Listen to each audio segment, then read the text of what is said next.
জায়গায় তৃণমূলের বিএলএরা তাদেরকে জোর করে মৃত ব্যক্তির নাম তুলিয়ে নিয়েছে।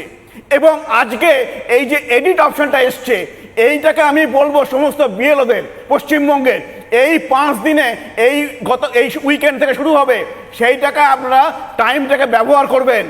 যেখানে যেখানে মনে করবেন যে তৃণমূলের বিএলএরা আপনাদেরকে জোর করে নাম তুলিয়ে নিয়েছে, সেগুলো সমস্ত এডিট করে নির্বাচন কমিশনে জমা করবেন।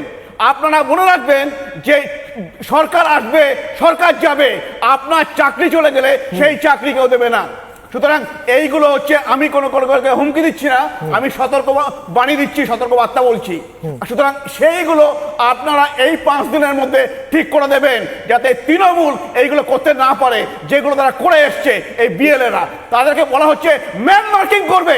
যেখানে বিএলওরা যাবে সাথে সাথে যাবে। কে বলেছে?